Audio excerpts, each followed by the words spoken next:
Kristian, thank you so much for joining me today. Hey, Claire.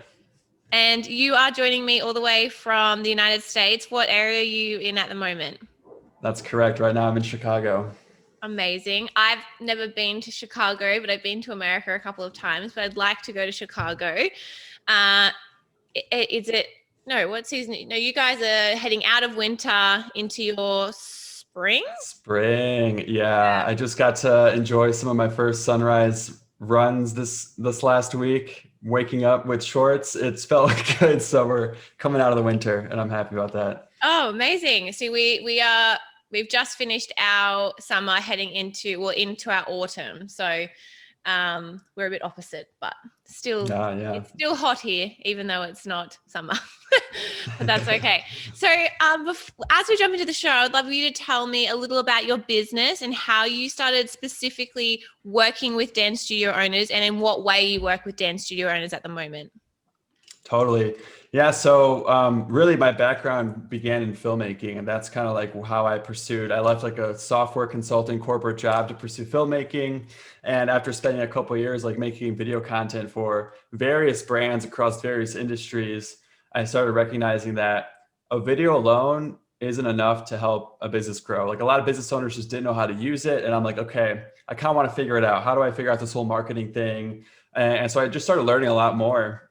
And it just so happened that dance studios were my first like guinea pigs with video marketing and doing landing pages and ads, just starting to applying everything I've been learning. And I was really thrilled to see that it started working. And that began for me, just to put it into context, as we were getting out of COVID a little bit, is when I started working with dance studios. And it was really meaningful for me to like hone in all the skills that I developed at one point to start making like a meaningful impact for a local business and help them rebuild after the pandemic. So now my partner, Bryce, he's like, you're doing something really cool. I'd love to help you. And so me and him are kind of teaming up, starting to try to teach people. Like really, we're doing we're doing the advertising and the marketing on behalf of studios, but now it's like, how can we also teach people to empower them to know how to take control of their own marketing? And so now we're developing more like an education model. And I know you're a coach as well, so you know a little bit about that as well and how helpful it can be to the dance studio market.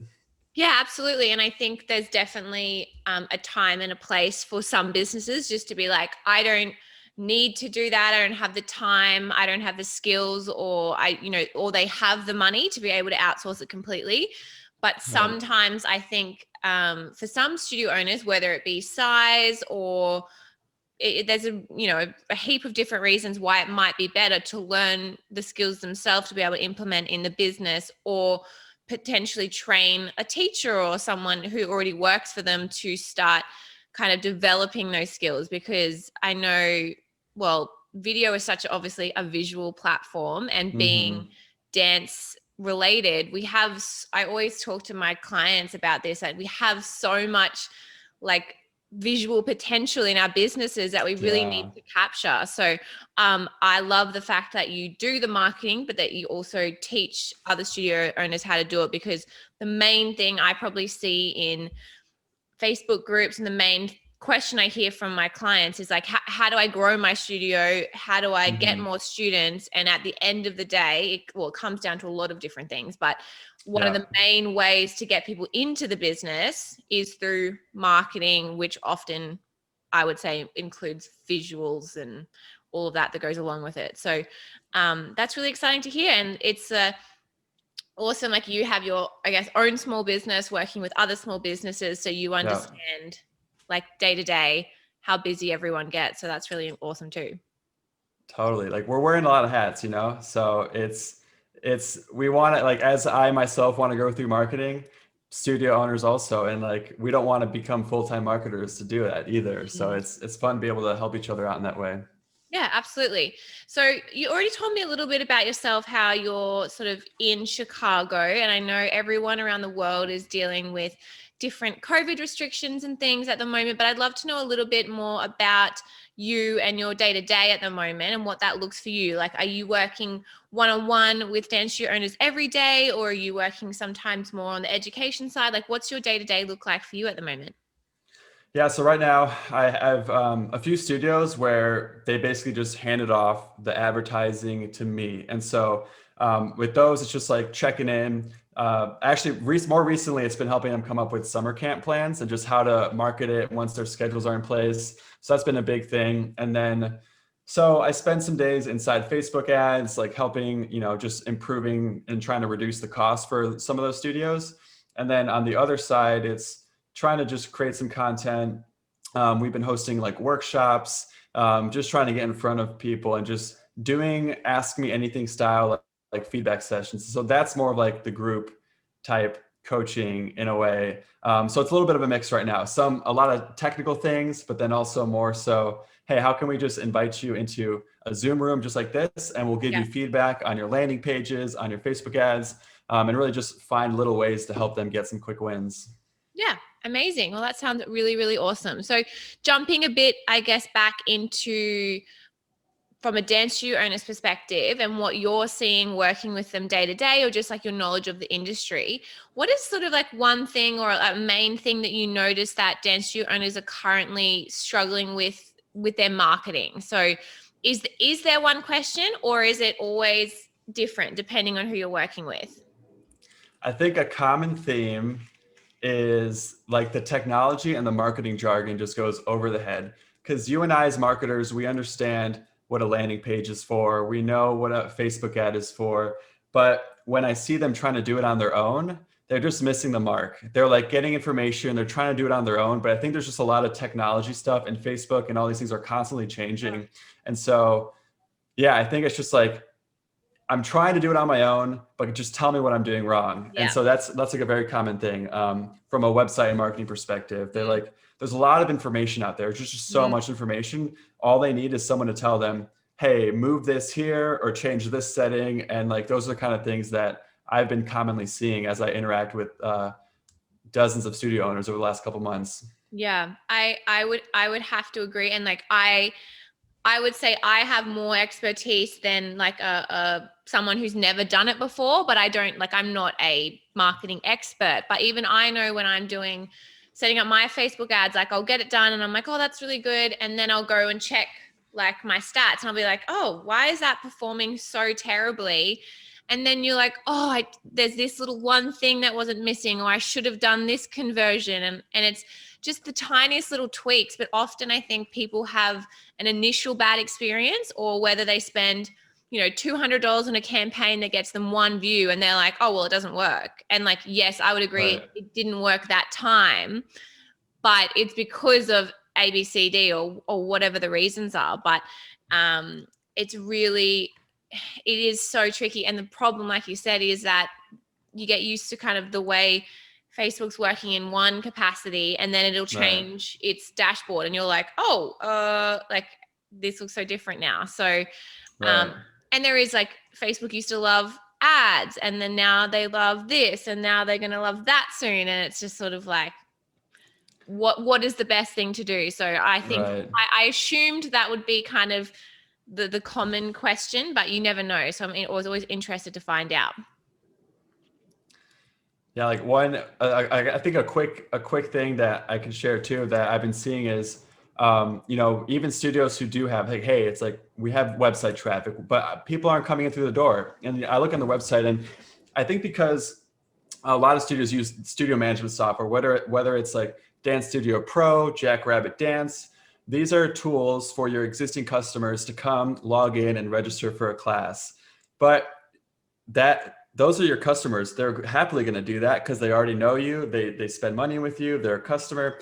But someone who's meeting you for the first time, I see studios like advertising, and they expect someone new who hasn't met a studio to fill out this long form to register. But it's like, no, that's like way too much. It's like asking for marriage before a first date.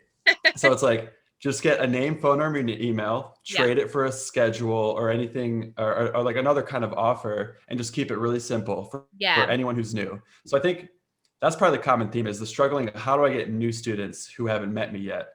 Because everyone's a pro at keeping their existing customers, retaining them over the course of years and years and years. Like, I think the coolest thing that I've been discovering is when I meet with an owner and I meet a teacher, and that teacher began as a student, as a little kid, and they've grown and now they're teaching and giving back to the community, which is so amazing to see that people stick around and are loyal to the communities. Yeah, that's really amazing. That happens a lot, and it's really, I love seeing it too. But going back to what you were saying about the, asking someone to marry you before you even date them, I think what sometimes studio owners and myself too, in that forget that, we have to think about ourselves as a consumer. Like, and when I click off to a link, I don't want to be putting my credit card details into something that I don't even know who they are. I've not had a conversation. I don't actually have the information that I want yet. So there needs to be that step between, like you said, like a free download, whether it be like a song, or actually, no, probably not that. That's probably not allowed to do, like a coloring in sheet, or like you said, a timetable or a welcome pack to get them into your emails and have their contact details. Then you need to either call them, and then that other, like the Dance Studio software is like more of a members area.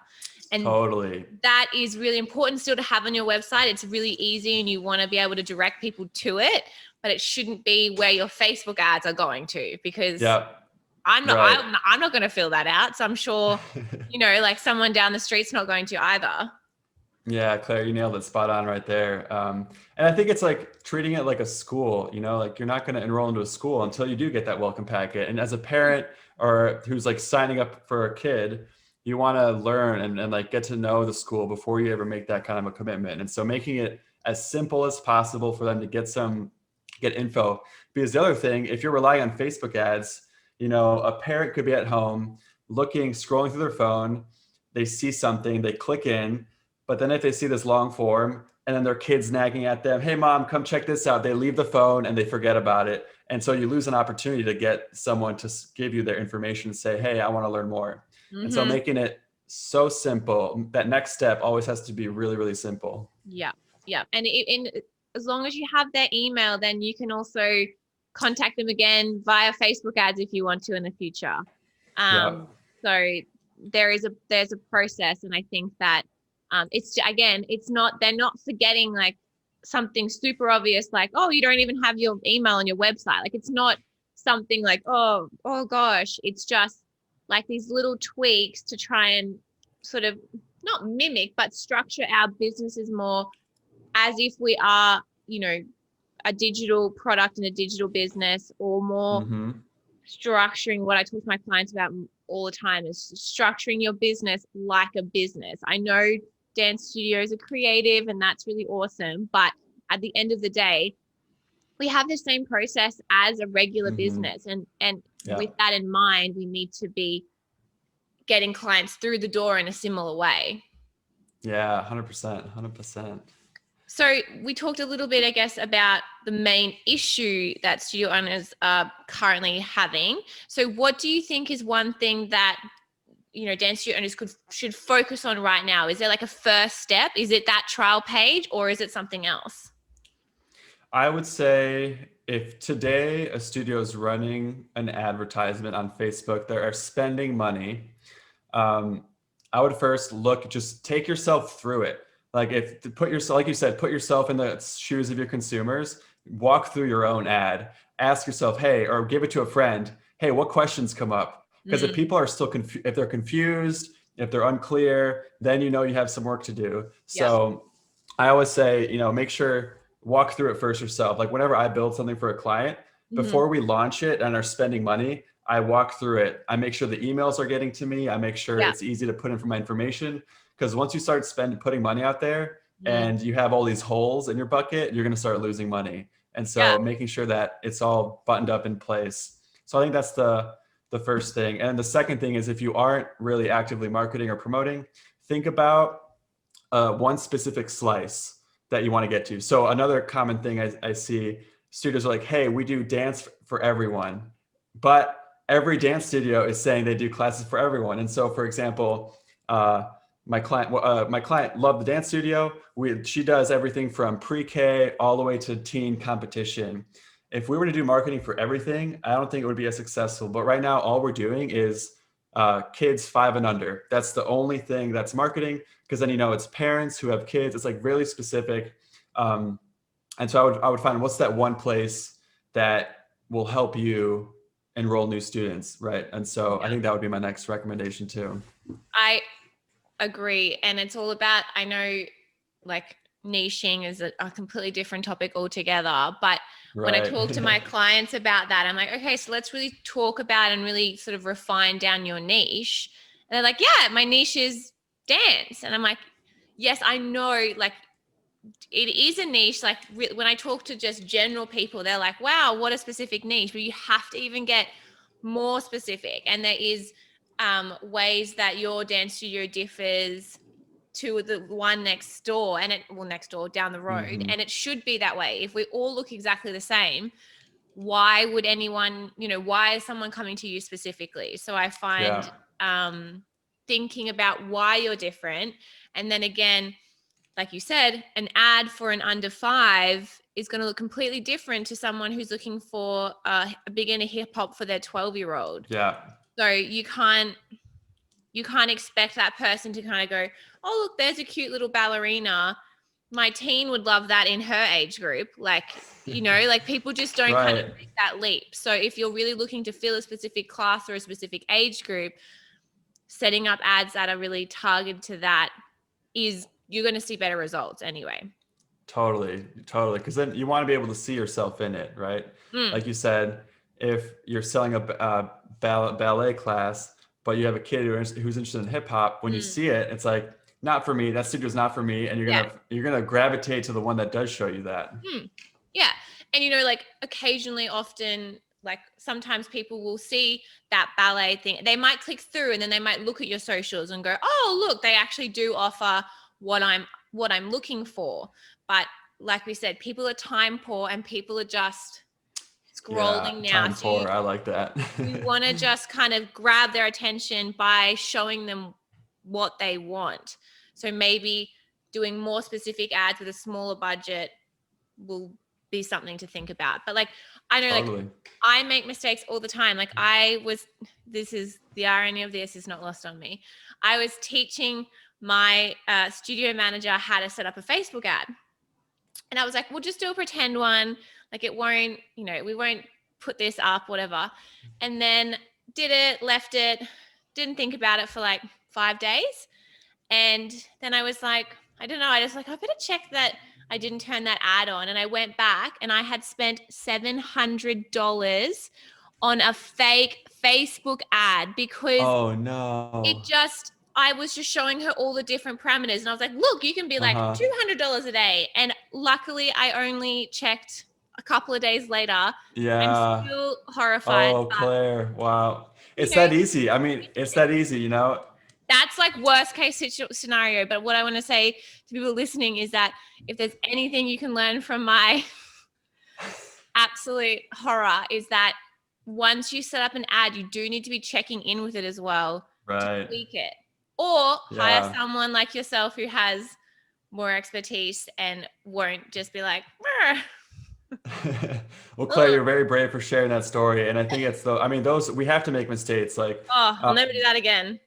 It wasn't easy, like at the beginning for some of the dance studios I began with, because I was cutting my teeth on Facebook ads, and we did have to spend a little bit of money to make money, and you learn. But as long as you're learning, you're checking it, you kind of know what metrics to look at, and you can start making improvements over time and making it work for you. Yes. But that would give anyone a heart attack. So, and it wasn't even like, oh, well, I spent $700, but it worked really well, so it's fine. It was just like, it was the worst. But anyway, we live and we learn. We do. So we were talking a little bit about Facebook ads. So I know that you set them up and you run them. Is that something that specifically at the moment that you're also educating studio owners on?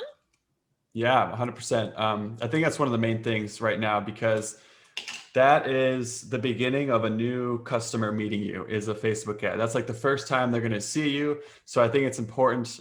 It's an important place to look at it, especially if you're choosing. Obviously, there's a whole journey involved, but that's the very beginning. And so I think it's very important where you're making a good first impression, making sure that your creative is written in a way that attracts your ideal audience. And the fact, and the way you're targeting them too. So that's a lot of it. I'm putting together some content for that. So that's a hot topic right now in the dance community, it seems like. I apologize. My dad just called and I didn't realize that my laptop is connected to my phone. So if you're hearing that, it's just my dad. I'll call him back later. We can have a guest speaker on the show No, momentarily. he would be like, "What? What's a podcast?" He would be very confused. So that's fun. But going back to what you were saying, yeah, 100%. That is exactly, I think, something for people to be thinking about. And I know, in regards to your education, are you sort of taking people through it one-on-one at the moment, or do you have like courses that people can go through? Like, how are things structured for you at the moment in relation to learning about Facebook ads? Yep. So a couple ways. I've started putting together training content that's free right now. I'm thinking about creating a course specifically for dance studios to how to make profitable Facebook ads. So that's coming soon. But then the other way has just been workshops, because a lot of it can be learned through practicing and getting feedback. And so like every Thursday, for example, we do a live stream. People come in, it's like, show us your ads. They tell us who they're trying to approach. And it just tells us about that. And we look at it, and it's just very easy to point and give feedback and say, oh, change your targeting this way, or add this to your copy, or move this headline here. And you're always testing with Facebook. And so I don't think the learning ever stops. I want to make sure people understand how to think about Facebook ads, so that way they know how to make those changes and testing new things going forward. So I think the best way would be this video that I can share with you at the end of this, but then also like get someone to look at it, get a second opinion, join in on a workshop if that's someone who's currently running Facebook ads right now. And whereabouts do you run your workshops? So right now we're actually kind of moving it into a Facebook group right now. Okay. So we just started a baby group. There's about like 10 studio owners right now, but we'll be doing that in there every Thursday. And what's the name of the group if anyone listening wanted to join it and have a look? Yeah, it's called Sales and Marketing Advice for Dance Studio Owners. So we want to just every week we'll have an Ask Me Anything workshop, whether it's for landing pages, for Facebook ads, all the techie stuff. When it comes to marketing, we're here to give you the feedback. Yeah, amazing. So I'll put that in my show notes as well if anyone wants to have a look. Because a lot of the time, like I know if I'm driving, I'm like, oh my God, I won't remember that. So I'll make sure I write that down and put that in the links later. Now, I only have a couple more questions for you, but you have mentioned a couple of times at the start and just previously, we were talking about landing pages. So can you give us a little bit of an overview of what is a landing page? Why is it important for studio owners, and like, why do studio owners need it? Yeah. So we talked about Facebook ads. So to simplify, a Facebook ad is to get someone who's potentially a good fit to click and visit your landing page. Now your landing page is a way for you to turn a stranger into a dance lead. And so on that landing page, again, if we're talking about like a mommy and me class, the advertisement should show a mommy and me like image. They come to the landing page, and here you're just communicating them who the mommy and me class is for, what benefits and value they get of it. And if they want to sign up for either a trial class or a discount, just give us your name, email, and phone number, and we'll reach out. That's it. It's just to collect contact information for the people who are interested in that specific offer. Yeah. Okay.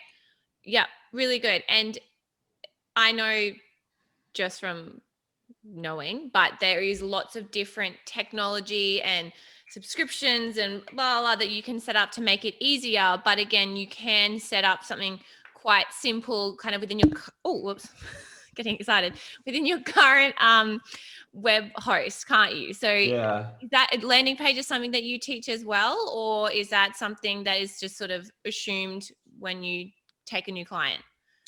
Yeah, so that is something that we teach as well. So in our boot camp, we teach landing pages as well. There's a lot of technology. You can build it on any website, whether it's like a Squarespace or a Wix, anything, whatever your website is on today probably has the potential. It's basically just creating a duplicate page for an offer. But there's also more marketing related tools like ClickFunnels or Kartra that make it just really easy. And they just make it super easy to create new landing pages and test things out. Yeah, I use Kartra for my coaching business, but because Awesome. I wanted to try it and see if I liked it before I really then was like, I'm going to put all my businesses on it, because then once you move, it's a nightmare. So, Yeah. but a lot of those companies have trials. And what I would also encourage people to dance owners to look at is that something like Kartra includes email marketing. So whilst it might be more expensive initially, then you can go and cancel things like MailChimp, which I do like, but for me, it's just the cost of it's gone like a lot. And It has. it's really, So and like, are you fully converted to Kartra then? yeah, like for my coaching, and then I'm moving Yeah. my dance studio over there, sort of there slowly as well. Cool. So that I can really, again, create those funnel processes, like how we get into the studio in a program that is capable of doing everything. So it's got the landing pages, the emails. It doesn't do the Facebook ads, but it sends it to them. You can do members login, like we talked about at the start. Like it really is all encompassing. And I find it to be more user-friendly than MailChimp now. Agreed. I'm not sure. I just find MailChimp like quite tricky to use now, where I never used to. Yeah. I never really got into MailChimp, but that's super cool that you're on Kartra. That's our dance motion marketing is built on Kartra. And we've been thinking about, is this possible for dance studios to have their business on it? And so we'll love to chat with you about that sometime again too. That would be cool to learn more how you're doing it. It is possible. And what I would say just in general, like I don't encourage my clients ever to be like, you should sign up for all the subscriptions, because like I'm constantly going through my bank stuff and going, why do I need that $8 a month thing? What is that? And it can all add up. And Kartra's not the cheapest. I think it's for just one, it's $99 US a month. Correct. I think it is. Correct. Yeah. But then for me, like I think if you have then 3 domains, it's only like 149, and that's US. So for me, it almost like goes up to 160 or 70 Australian dollars. So it's definitely not cheap, but when I added up all the other subscriptions that I had to use to get that one, I was saving money. So plus time for managing 4 different things, Yeah. And I was just hating MailChimp with a burning passion. So that really has helped. But sorry, just getting a little bit on the tech nerd bit. But yes, Kartra is great. But you can set it up just on your regular website, like you said, which is really awesome. So we will end most of our techie questions there today, but I'm a little bit nosy and I love to know some like favorite tools or apps, or even something like you might be reading or listening to. Do you have like 3 must-have things that you are loving right now? It doesn't have to be related to what dance studio owners might like. It might be something that you're personally interested in. Oh, okay. But it might be a tool that you think that dance studio owners would really enjoy. Cool. I love that. So we already talked about Kartra. That would have been one. That's one of my 3. Canva. I love Canva. Like for making Facebook ads, for making any design, social media, Canva just is so fun. I'm in that every day, all the time. And let's see, the third one that I'm in every day is, well, I just got this new app called To Do, but it's spelled like TUEXDUEX. Weird spelling, but it's a to-do list and it's very simple. It's like Monday through Friday. Here's my calendar and here's the things I got to do. And it's just like I've had a hard time finding a to-do list that I like. And this one has just been like, for some reason, it works for me. And so I love it. I find companies that have such amusing spellings to be like I wonder what process they went to think like, oh yes, everyone will have to spell it every time, but that's what makes it amusing. That's funny. So, and I do have a bonus one. Ooh. So because I love video creation and I think videos are wonderful, especially like we talked about earlier in dance, there's so much to show. So Storyblocks has this new online video maker. Mm-hmm. So earlier today, my client Aritis just sent me like 10 images of dancers in her studio, and I quickly went in, put together a quick little montage, some copy and music, and it was just within 30 minutes, I had a cool video that then turned into a social media post. And so it's making it really easy for people who don't know how to edit videos, because that can get really complicated. Yeah. Storyblocks, the video maker, has been really cool to play with, just for something really quick to get something out the door. Amazing. I've not heard of Storyblocks, but talking about Canva, also obsessed. And my studio manager created a video the other day, and it was like amazing. There was like these things like swooshing across the screen, and I was like, how did you do that? And she was like, just in Canva, it's just slides. Canva, okay, I'll check that out. So you know how now when you create a graphic, you can export it as like a video. So she just created slides, and then they export them together, and it's a video.